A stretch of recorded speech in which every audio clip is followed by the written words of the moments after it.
question, raise your hand. We'll get your mic. Fernando, from what we know, that's your first career receiving touchdown. What did you see on that play, and how does it have you feeling right now? As long as you're in the end zone, I am thrilled. And I know it says Fernando Mendoza here to myself. However, it should really count for Jet. I think that's Jet's first throwing touchdown, in my books at least, because the play wasn't really planned out like that. But, I got the ball down to Jet in the red zone, and, the defender made a great play, but Jet was so smart enough to have a heads-up play, and we kind of communicated, said, hey, pitch it, and he pitched the ball, and I scored. So that just is a testament to Jet's and I's great relationship, communication, and the trust, because that's in the red zone, and to have that trust to pitch the ball and almost give it up in the red zone is a huge testament to Jet's and I's relationship. Yeah, did you yell to him to get you the ball, or how did that actually transpire? I did yell to him to give me the ball, and he got spun around. It was a really impressive play because once he locked eyes, he tossed it. So it was like that, but like I said, it was a great play by Jet. And how do you realize the fact that you have a receiving touchdown but no receptions? Did you realize that? I did not realize that. However, I got to get more of those receiving touchdowns instead of out of my hands to Nyziah's hands. So that's a working point for the bye week. Jim McGill, Parent Center. Fernando, clean game today. A couple touchdowns, no interceptions, and no sacks, which obviously has to make a huge difference in your game. Can you talk a little bit about the offensive line and having Siowape back and the job Fred did and what those guys played like today? Yeah, Fred. Fred's Fred. Everybody in the locker room loves Fred, and it was amazing. I know that Nyziah and I can talk about Fred for hours here, about what a great guy he is and his work ethic. So it was great. Obviously we don't want to lose our captain of the O-line, TJ Sessions. However, it was great to see Fred get plugged in there and have a great game. Like you said, we get no sacks, and that's a huge testament to the O-line and how they played and how they all play together. And I'm really proud of them, and I think that was a huge part of our success and the pivotal part of our success on offense today. Nyziah, back to a familiar place in the back of the end zone after a few weeks of, some quieter play compared to the first weeks. How did it feel to get back in the end zone and just reestablish yourself? Oh, yeah, it felt good just coming out hot. Just being able to throw the ball and having Fernando protect it just felt good. So throwing that while he threw that touchdown to me, it kind of meant something because it, like we were saying, our relationship with everybody is just tight. So that touchdown, it felt good just coming back and scoring again. How would you assess you guys' development and chemistry over the course of the season? Our development is really it's been good. Just with our offense, obviously we've been getting sacked for the past games, but this game really set a statement for us.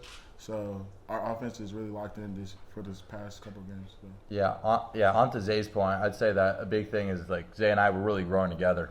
We went from third string when he was freshman and sophomore, and started off Zay really hot. Threw a lot of touchdowns in the beginning of the season, and every progression when we grow together, it's gonna have highs and lows. So I'm really happy to get Zay back back in the end zone where he belongs. So that's something to work through and progress for many years to come. One quick one for you. You have a new career high for passing yards in the game with over 360. What worked in the game to help set you on that path, and how did you guys continue your onslaught as the game went on? I would say that it really comes down to the synergy we play as an offense, because when the defense, Oregon State's a great defense. They have a great defensive-minded coach, and they haven't really given up that many passing yards throughout this entire year. But when the first and second read isn't there, the O-line is able to protect and kick the Oregon State's D-lines and linebackers' butts, and then our receivers are able to have that extra time where they can get open. And when our receivers have that extra time to get open, there's no stopping our receivers, our tight ends, and Jack. And I think it's really unfair at that point when our guys have that extra time. Mm-hmm. So Zay can do his double moves or whatever he needs to do. Yeah. Fernando, can you just talk about how much of a relief having a game like this was after 4 in a row that had to be pretty gut-wrenching?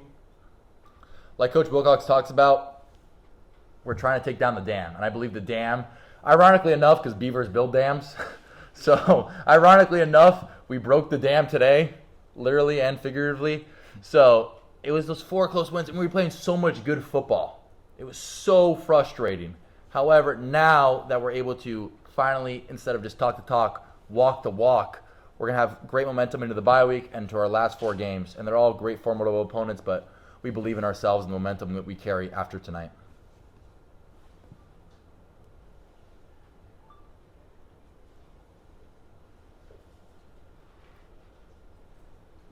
For the Daily California, for both of you guys, like you talked about, a lot of close games. The general sense is that you guys don't see yourselves as a 4-4 team, and with this bye week, what do you guys want to put together ahead of Wake Forest? Like you said, even when you said 4-4, like I know Zay doesn't believe that. I don't believe that. I don't think anybody on the team believes that we're a 4-4 team. We look at the top teams in the nation when they're playing Friday night, Saturday night, and we can compete against you guys and we can beat those guys.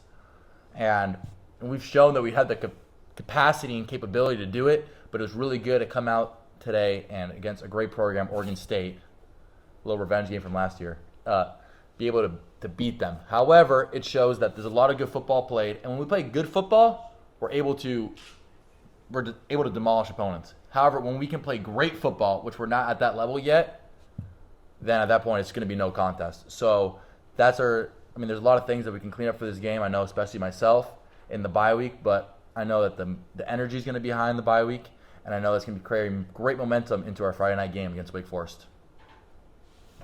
Any other questions for these two? All right, thanks, guys.